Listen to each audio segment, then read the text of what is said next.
Welcome to the Joyful Optimist podcast. You've arrived in a space where joy isn't just a fleeting feeling. It's a way of being, a daily practice, and a game-changing power move. I'm your host, Sandy Casano, and in a world consumed by fear and stuck in survival mode, I'm here to guide you on a radically different path. This podcast is your passport to embark on a journey toward joy. A journey that breaks you free from stress and scarcity and helps you step into the best and highest frequency you can operate from. Joy isn't just a nice to have. It can be transformative. It's the secret to unlocking better mental and physical health, building a resilient mindset, and living a more creative, productive life. It strengthens relationships, especially the one you have with yourself. And it grounds you in a deep, healthy sense of purpose. And here's the truth. Most of us don't know how to prioritize joy.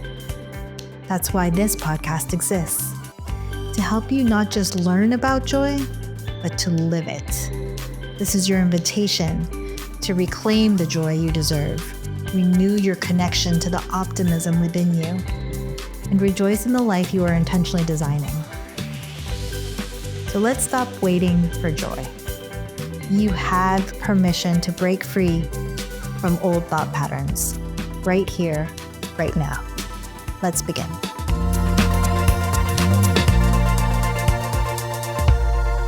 Hey, welcome to the Joyful Optimist podcast. I'm your host, Sandy Casano, and I'm here to help you reclaim your joy, align with your true self, and build a life you love. Now, it's January and the season of resolutions and goal setting. But let me ask you this. What if your goals didn't feel like a chore? What if, instead of feeling like you should achieve something, your goals actually sparked joy? Right? Sounds refreshing. So let's think about this. Today, we're kicking off with a powerful shift. Setting goals rooted in joy and intention rather than fear and obligation. Trust me, it'll change the way you approach everything from your career to your personal life. So let's dive in. First, let's talk about why traditional goal setting often misses the mark. Most of us write goals from a place of fear or pressure. Fear of not being enough, fear of falling behind, fear of disappointing others. We think things like, I should get healthier. I need to hit this target to prove myself. I have to check this box because everyone else is doing it. These kind of goals feel heavy, right? And that's because they come from a space of survival. And the irony is this: we instinctively use fear to protect ourselves, but fear is not a great motivator in the long run. So I want to give you an example, a personal example. So when I first sat down to plan my year, I wrote down the usual suspects. Launch this, lose that, finish those. And it really felt meh, like I was just ticking boxes and really not feeling motivated. So one of my goals was to launch this very podcast, which should sound exciting, right? But the way I wrote it was launch the Joyful Optimist podcast, period. Obligation. Another to-do item. And when I read it back to myself, I could really feel the lack of motivation. And this was something that should be exciting, and yet my heart wasn't in it. I actually noticed myself avoiding it. So I paused and I asked myself, why am I actually doing this podcast? What about it brings me joy? What excites me about this goal? And what opened up from there was so different than launch the Joyful Optimist podcast. What opened up for me was that I realized I thrive when I am of service to others. I love sharing stories and sharing what I have learned with others. And I love connecting with others, with you. And so creating this podcast is a chance to bring joy into the world in a way that feels meaningful to me and hopefully for you. And there, I was able to reframe my goal. It wasn't, I should launch this podcast. It became, I get to create a platform that brings joy and optimism to my audience. That felt so much more aligned to what I want. It is in alignment of my greater goal of creating a joyful, optimistic movement. It felt so much better and so much more motivating.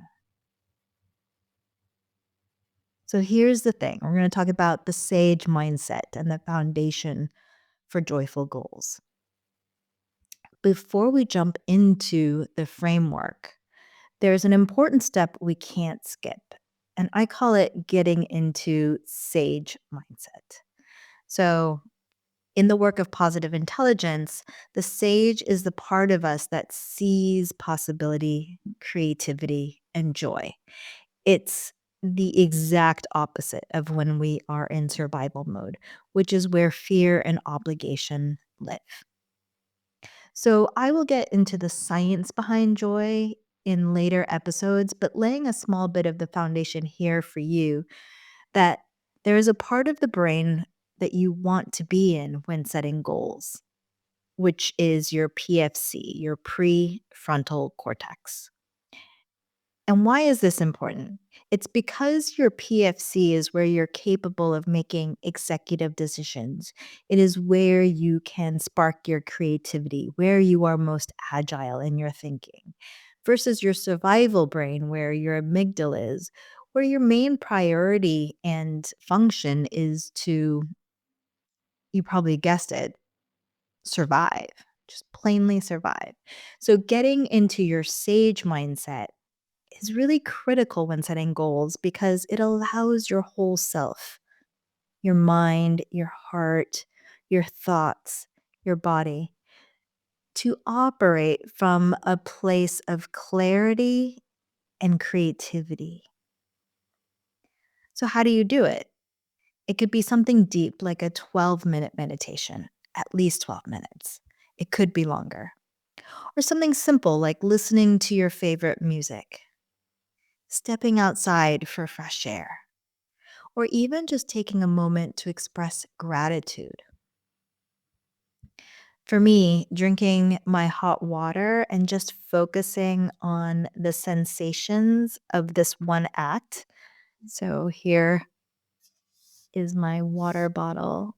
And this one act where the temperature of the water as it enters my body, how the cup feels in my hand,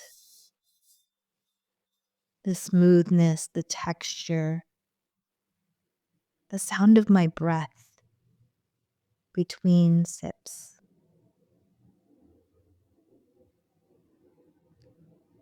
This brings me into sage mode. And what's magical is that you can do this throughout your day in the moment without interrupting your schedule. It's this micro break, a micro meditation, even. It's small, but it makes a big difference. So once you're in that mindset, your sage mindset, you're ready to set goals that come from joy and not fear. So now we're going to go into the reflect, reframe, act framework. So here's the framework that changed the way I started approaching goals. When we begin with reflect, you're going to ask yourself, what brings me joy? What lights me up? Why does this goal matter to me? All right, so those three questions: what brings me joy? What lights me up? And why does this goal matter to me? Next, you have the reframe. You take a should goal and rewrite it as a spark joy goal. Instead of focusing on obligation or pressure, emphasize excitement and possibility. And then the third step, act. Identify one small, joyful action you can take today to move toward the goal. The key here is small. Action builds momentum and joy grows as you take steps forward. So, here are some examples from my life and how this is working out. So, I had a work goal. I wanted to update my website. And literally, my goal as I wrote it down was update my website. Not motivating at all. So instead, I reflected, why does this matter to me? What about this goal brings me joy?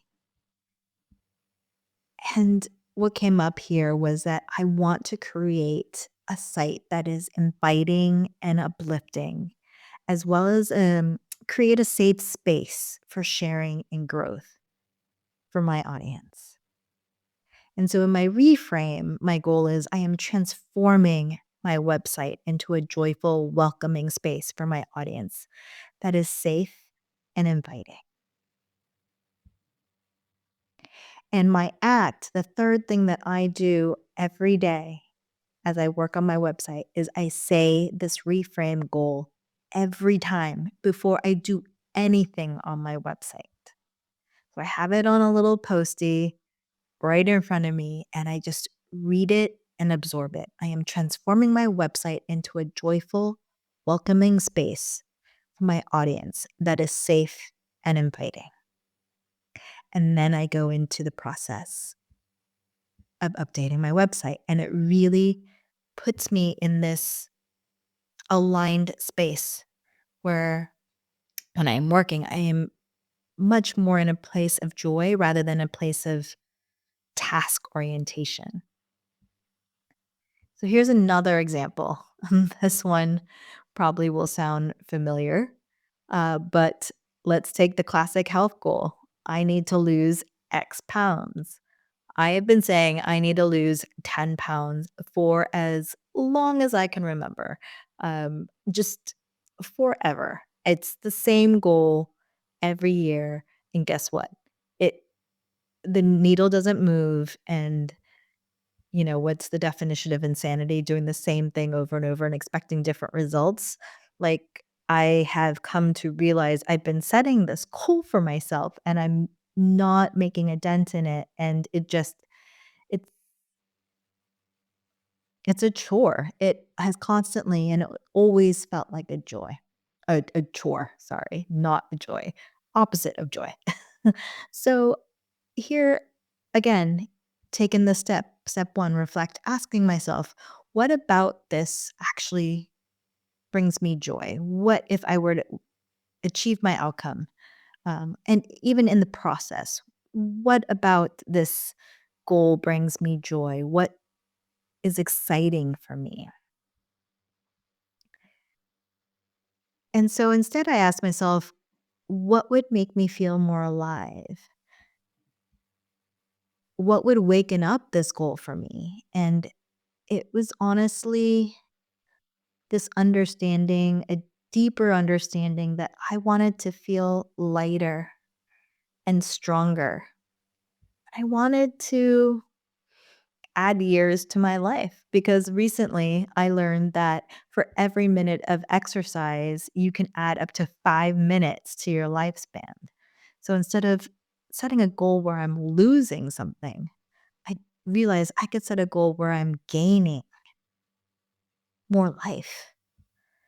Um, and yeah, that's a cheat code for more joyful living, right? More life. So in the reframe, I rewrote this goal in a way that lights me up. So instead of lose 10 pounds, I wrote, I get to feel stronger and more alive every day by moving my body joyfully.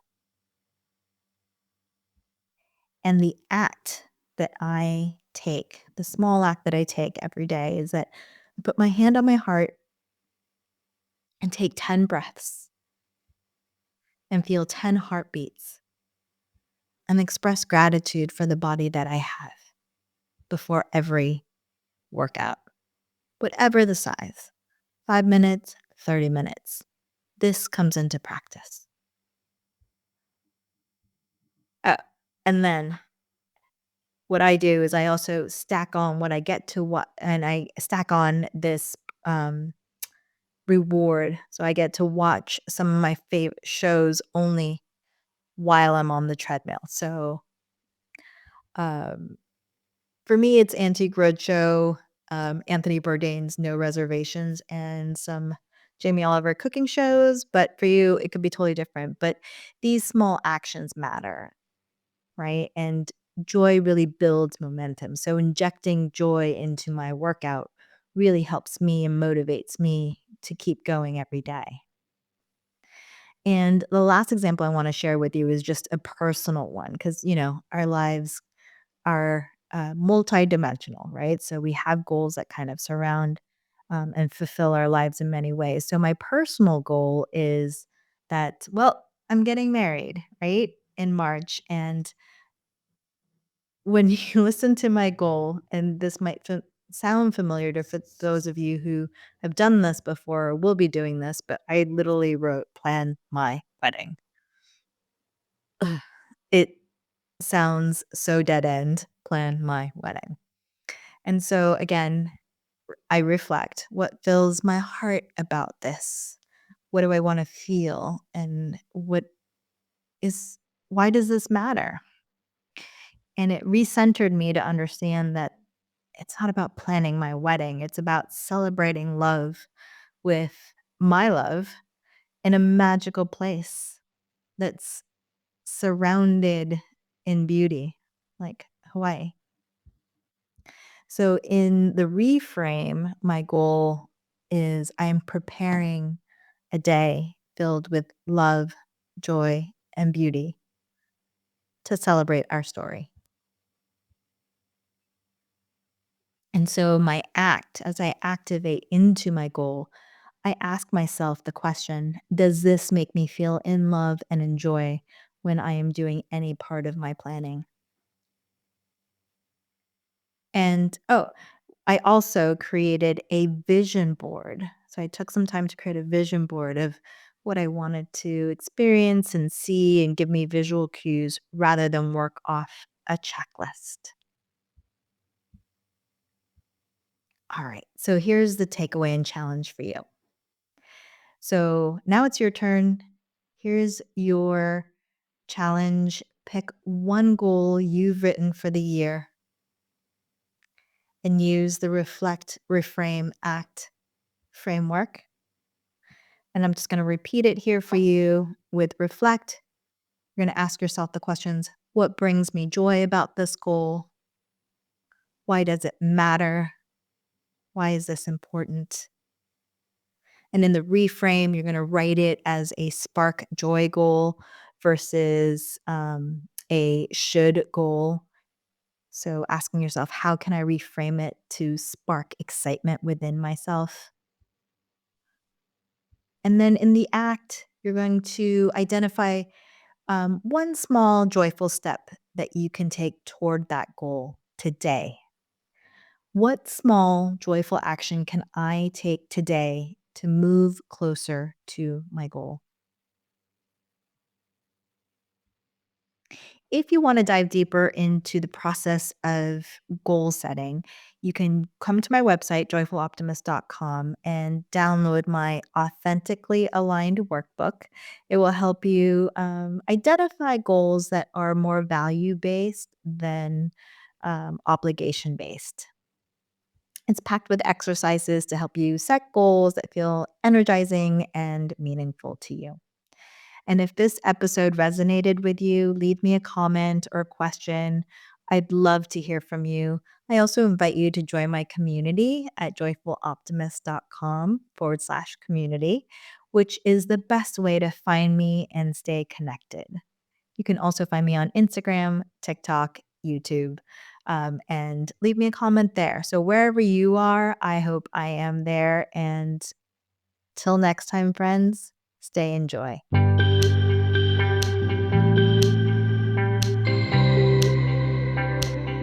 Thanks so much for being here. Sharing this space with you truly sparks my joy and fills me with deep gratitude and purpose. If today's episode spoke to you, I'm asking you to like, subscribe, and share it with someone who could use a little more joy in their life. Your support helps us spread this message and create ripples of optimism far and wide. I'd love to hear how these insights resonate with you, how they spark ideas, shift your perspective, or inspire action.